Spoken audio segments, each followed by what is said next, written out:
Olá, tudo bom, pessoal? Vamos entrando.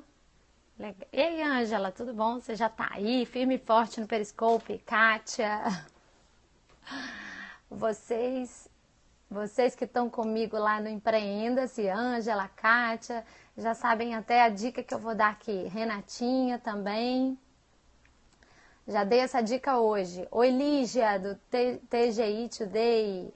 Pessoal, façam aqui como os amigos, vamos compartilhar a live, né? Pra gente trazer mais gente pra cá e a gente amplificar essa informação. Legal, obrigada. Obrigada a todos vocês. Eu tenho uma diquinha simples, bobinha, que pode ser muito interessante para todo mundo aqui que tem um negócio ou que quer ter um negócio, certo? Oi, Cristina, tudo bem? Carolina. E a gente vai falar hoje de público-alvo. Usei público-alvo, esse termo, porque é mais conhecido, para não falar persona, né? Que a persona acaba sendo mais um jargão de quem já está aqui trabalhando com marketing digital e sabe do que a gente está falando. Mas só para deixar claro, eu vou falar mesmo de uma dica para você conhecer a sua persona, que é o seu cliente ideal. Aquela pessoa que é um representante do público que você quer atingir. Bom dia! E a gente, quando vai trabalhar com marketing digital, a gente tem por obrigação fazer um documento muito detalhado da nossa persona, que é o representante desse cliente ideal.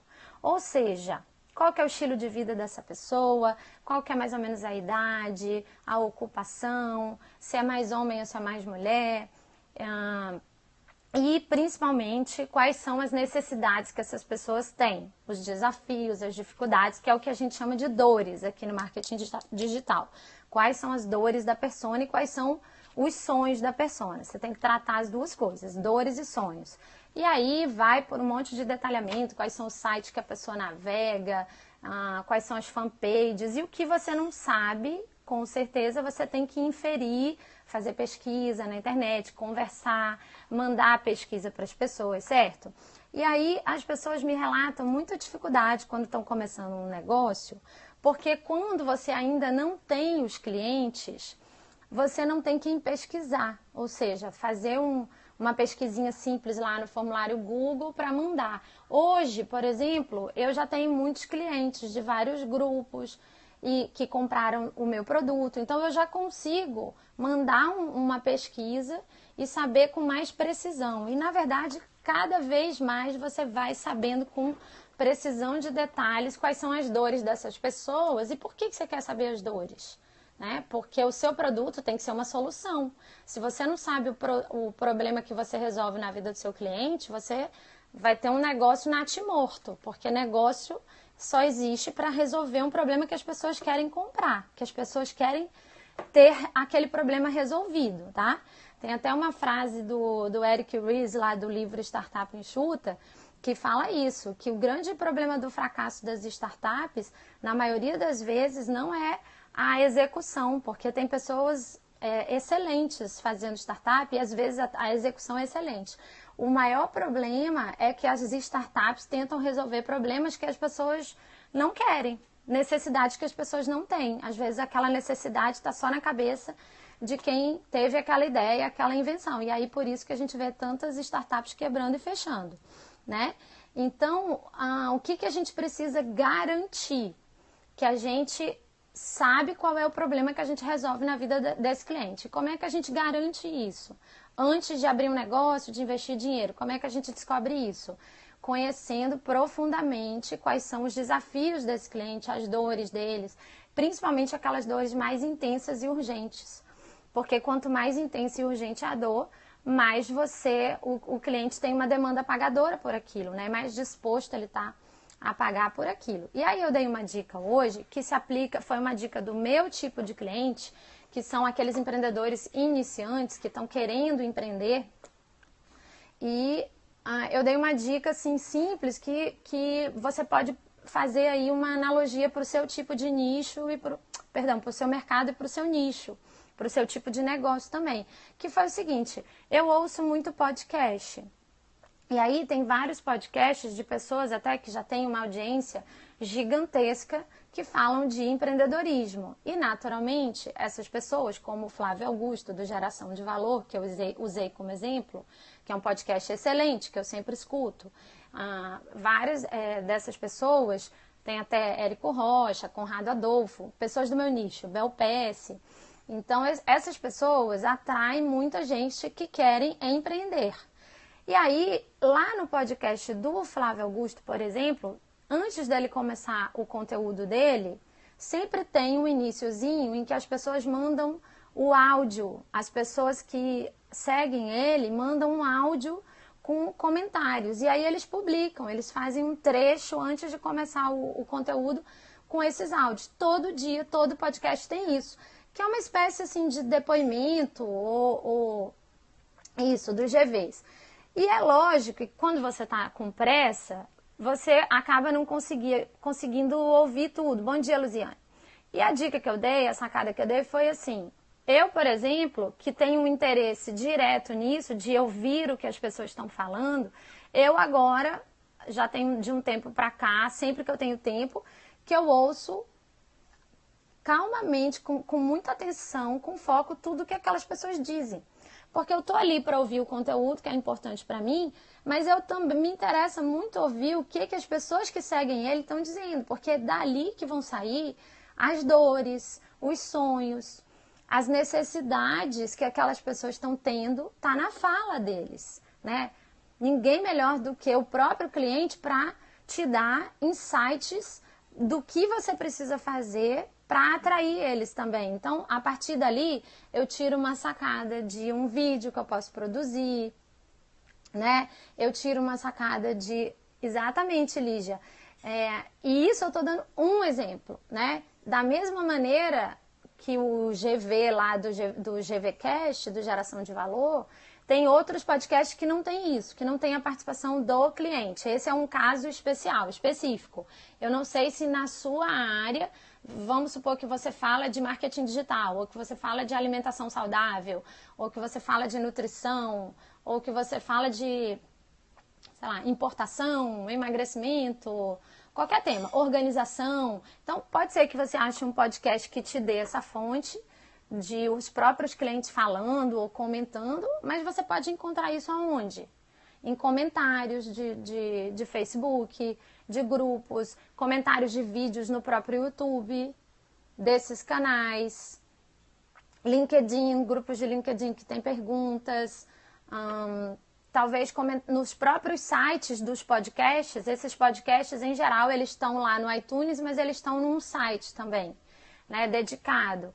E sempre tem espaço para comentários. Acho que os próprios vídeos do YouTube são uma fonte muito boa, porque a gente tem canais hoje de todas as áreas que você facilmente consegue ver os vídeos mais visualizados. As críticas de livro na Amazon, já ia falar nisso também.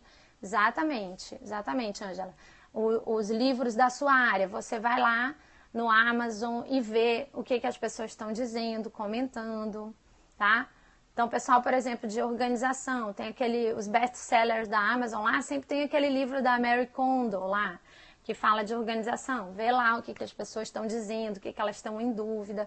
E são essas dúvidas, gente, essas questões que os clientes trazem, é que você vai abordar nos seus conteúdos. Aí você vai montar uma estratégia de conteúdo, claro, não pode ser um negócio todo solto, aleatório.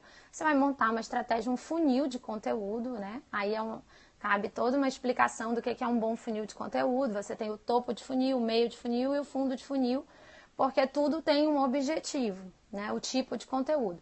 E aí você começa a gerar no seu conteúdo, seja lá o que você faz, se você faz vídeo, ou se você faz artigo, ou se você faz posts no Instagram, ou se você faz verdadeiros artigos na sua própria fanpage, né? Tem gente que faz isso, que usa a fanpage como um espaço para botar textos longos. E aí você começa a fazer coisas que são relevantes, que o cliente vai querer ouvir, vai parar para ouvir. Por quê? Porque você está tocando na dor. Então, assim, não tente adivinhar qual é a dúvida do cliente quando você ainda não tem cliente. Comece por aí, vá lá nas dúvidas que as pessoas já estão publicando, já estão manifestando. E aí, na sequência, você vai ter o seu públicozinho, a sua audiência te seguindo.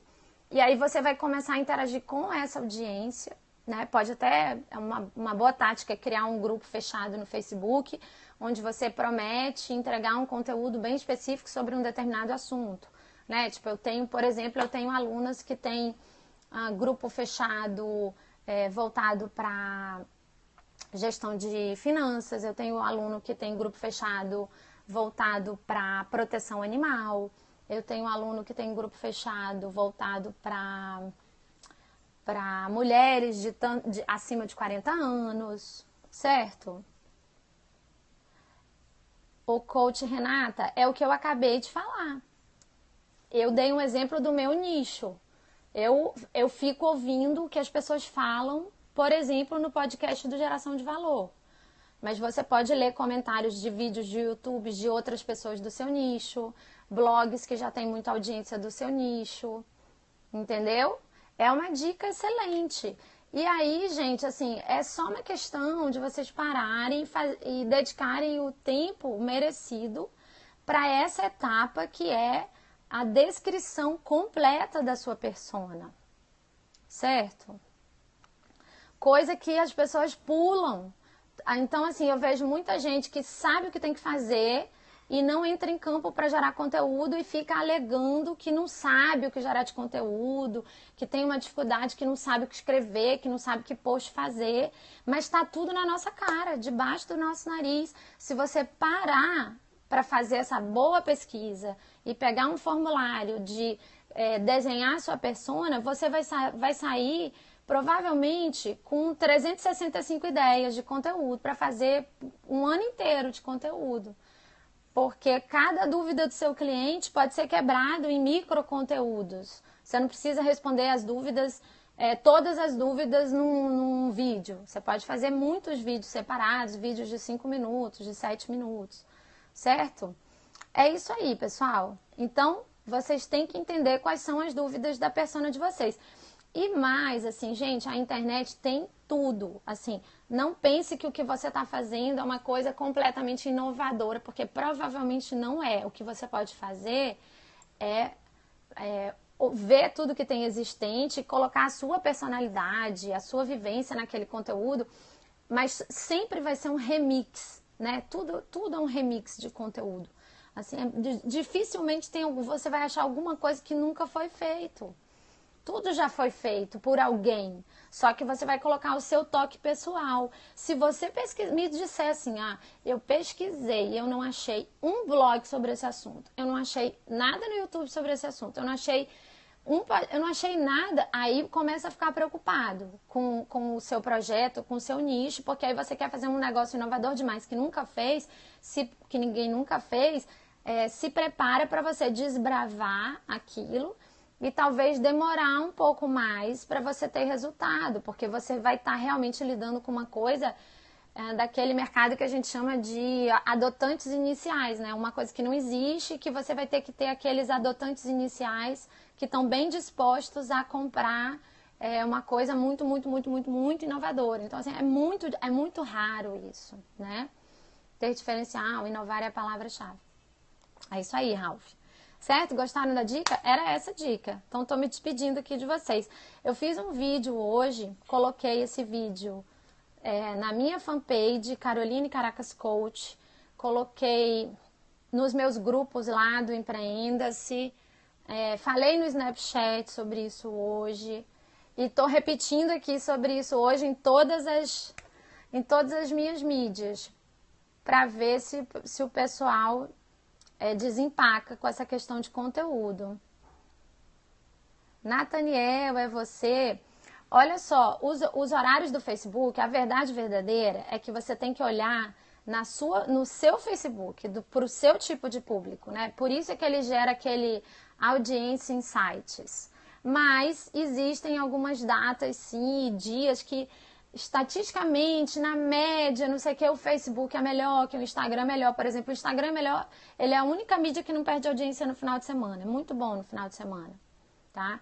Os horários mais vistos, aquele horáriozinho da manhã e o horário nobre, famoso horário nobre que é à noite.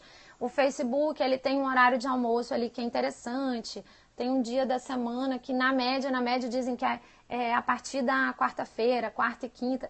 Mas isso, assim, eu nem gosto de passar isso, gente, porque é tão variado. Sabe, média de um negócio que tem bilhões de pessoas, assim, são estudos e tal, que são feitos, mas eu me ligo e eu olho, é o da minha fanpage, entendeu? E você fazer uma experiência e teste para o seu público, o que é que funciona mais, né? E até na percepção, no feeling, você vê isso. Os horários que tem mais comentário, que as pessoas gostam. Né? Agora experimenta começar por aquela coisa básica. Um post de manhã cedo, que é quando as pessoas geralmente têm tempo, acessam a rede social. Hora de almoço, é meio intuitivo isso, na hora de almoço, as pessoas têm um pouco mais de tempo livre, acessam a rede social e à noite, né? E tem que testar, exatamente. Tá bom?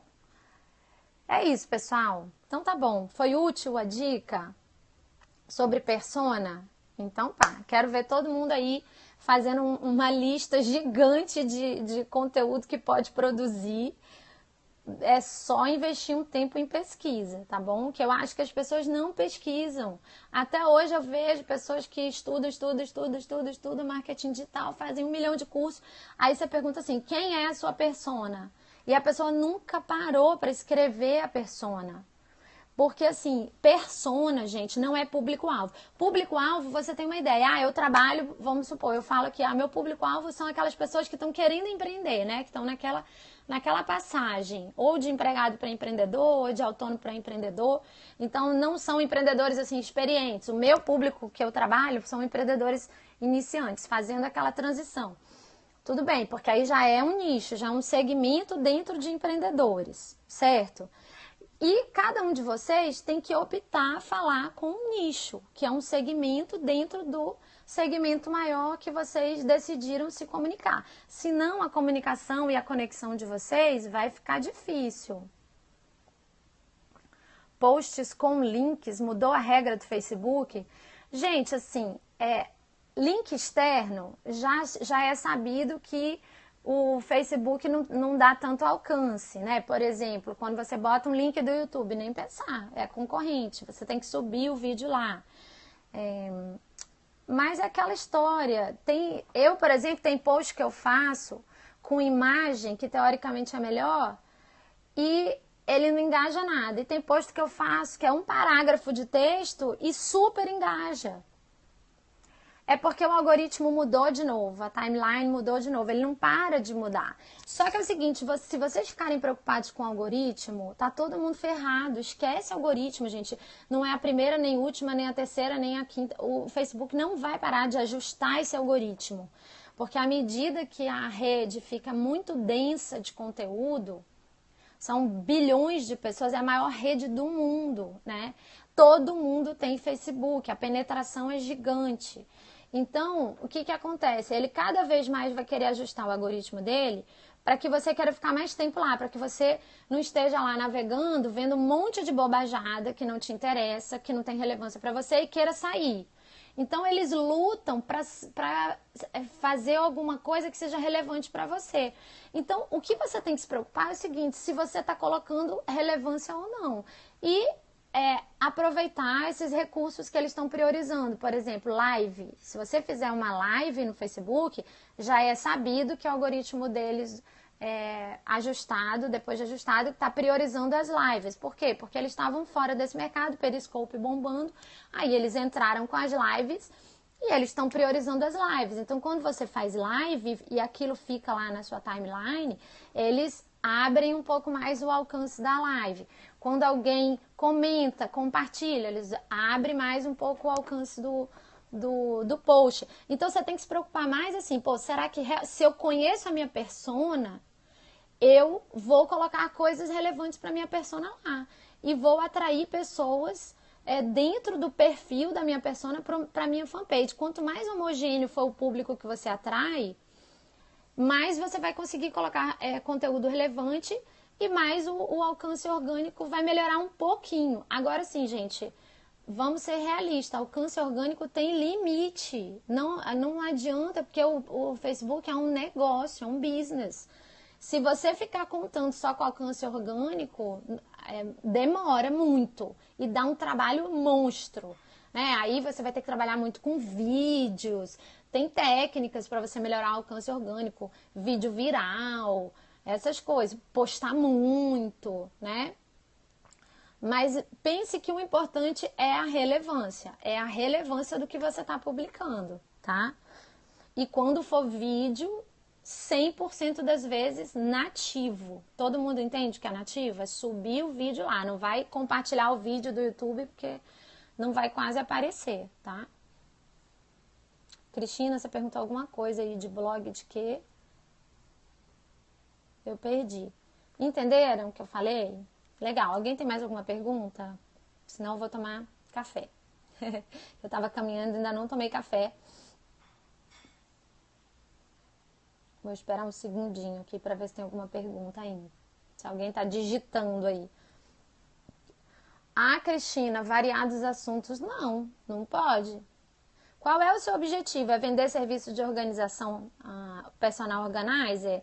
Você tem que fazer vários conteúdos relevantes para quem compra, para quem procura uma personal organizer. Eu nem diria que você tem que migrar, você tem que fazer do zero, assim, focado no seu business. Se você quer ter um blog pessoal, que não tem objetivo de negócio, para você falar do que você quiser, ótimo, é uma opção sua, né? Mas para ter, do ponto de vista de marketing digital e marketing de conteúdo, o blog ele tem que ser super focado. As pessoas têm que entrar no seu blog, no seu site, e elas têm que ter a condição de perceber em até alguns segundos o que você pode fazer por elas, entendeu? Por isso que tem que ter coerência em tudo que está lá. Elas vão olhar e vão entender assim, são segundos de atenção que você tem das pessoas, para que elas pulem para o próximo estágio, que é o quê? O interesse. Então, lembrem daquele funil de marketing que todo mundo que estuda marketing na vida, desde que eu conheço, desde que eu me entendo por gente, é aquele funil chamado AIDA, atenção, interesse, desejo e ação. Isso não muda com o marketing digital, é a mesma coisa. O conteúdo tem que atrair a atenção das pessoas em segundos, tem que prender, você tem que ser o mais persuasivo e mais assertivo para atrair a atenção, para que elas falam assim, opa, aqui deve ter alguma coisa que me interessa. Então tem essa coisa de capturar a atenção no primeiro momento, que é o papel das imagens, o papel das headlines, dos títulos, das chamadas, com as palavras certas, com o benefício certo. Depois, aí sim, o conteúdo mais longo, mais denso, ele também tem que estar focado nas dores, porque aí você migra da atenção para o interesse. E o conteúdo vai também trabalhando o quê? O desejo, para chegar na ação que é a venda, efetivamente, tá bom? Certo? Entendido? Quero trabalhar com um grupo de emagrecimento e autoestima. Tem dica para mim? As dicas que eu dei aqui se aplicam para qualquer nicho. Entender o que a sua persona, que é emagrecimento, quer na vida, o que ela precisa, qual é a dor dela. E aí você vai começar a atrair essa audiência através de conteúdo e, obviamente, tráfego pago e orgânico. Se contar só com orgânico, se prepara para esperar, vai demorar. Entendeu? Imagina quantos milhões de blogs existem. As pessoas que ficam achando que é só fazer um blog que vai começar a chover, gente, não vai. Você tem que mostrar o seu blog para o mundo. Ó, meu blog existe, né? Meu blog existe, meu blog é bom, meus artigos são bons. Meus vídeos são bons. E aí, como é que você faz? Divulgação, propagação, tem que multiplicar esse conteúdo em outras mídias sociais, uma joga para outra. No Facebook eu divulgo que eu tenho um canal do YouTube, no Instagram eu divulgo que eu tenho um Periscope, no Snapchat eu divulgo minhas outras mídias sociais. Qual a diferença de persona para cliente? A persona é o arquétipo, é o desenho, a personificação do seu cliente ideal, tá? O cliente é o cliente que já comprou de você. A persona é você fazer uma personificação. Olha, o meu cliente é a Vilma, né? O meu cliente ideal é a Vilma. A Vilma tem 40 anos, ela tem 2 filhos, ela mora em tal lugar, ela trabalha com essa profissão, entendeu? Cliente ideal. O que é um cliente ideal, gente? É aquele que você gosta de trabalhar, né? Vamos imaginar um mundo ideal. Poxa, eu tenho vários clientes, mas eu queria trabalhar com esse cliente. Tá bom, mas não basta você gostar. Ele é um cliente que é rentável para você e que te dá menos dor de cabeça? Então, eu gosto de dizer que cliente ideal para mim é aquele que eu tenho tesão de trabalhar e de ajudar, que me dá, que paga bem, que me dá menos dor de cabeça e também que me dá resultados. Porque não adianta só me pagar bem. Né? Eu posso ter pessoas que me pagam muito bem e não viram cases de resultados para mim. Então, esses para mim são marcadores do que é um cliente ideal para mim, para o meu negócio, né? Porque eu penso lá na frente, pô, além da minha satisfação pessoal de ver meus clientes tendo resultado, esse cara também vai virar um depoimento para mim. Então, eu penso em tudo isso no meu cliente ideal, né? Então, se eu olhar assim para todos os clientes que eu já tive, tem aquelas pessoas assim que eu consigo pensar de dentro do grupo e falar assim, essa pessoa que é meu cliente ideal, eu vou basear minha persona nessa pessoa. Vamos supor, vou escolher um nome aqui, eu vou basear a minha persona na Marcela, sei lá, chutei um nome aqui. Vamos supor que a Marcela seja uma cliente minha. Eu quero o máximo possível atrair mais pessoas parecidas com a Marcela, porque a Marcela me paga, porque a Marcela não me dá dor de cabeça, porque a Marcela faz tudo que eu oriento e eu tenho tesão de trabalhar com a Marcela. Porque eu gosto de trabalhar com gente assim, que entra em ação, que faz acontecer, que não fica chorando, que entende o que eu falo, né? Que tem algumas habilidades, então no tipo de trabalho que eu vou ajudar. É tudo, tudo. Nome, idade, profissão, dores, sonhos, páginas que ela frequenta na internet, sites que ela frequenta, o que tira o sono dela à noite, quais são as preocupações dela, tudo isso. Assim, tem um questionário gigante para você desenhar a sua persona. Certo? Fui, né? Então tá. Agora vou. Pessoal, um beijão para vocês. Ainda dá tempo de bater aqui no bonequinho e compartilhar essa live para outros lugares. Legal? Ô, Sandro, tudo certo. Obrigada aí pelos corações, que eu sei que você é o meu guardião dos corações, né? Agora que eu já passei do 1 milhão de corações, então compartilha aí essa live, vamos botar no Facebook, vamos botar no Twitter, vamos compartilhar aqui no Periscope para mais gente ver essa explicação aqui, que foi uma explicação completa, hein, gente, sobre persona, tá bom? Beijo grande para vocês.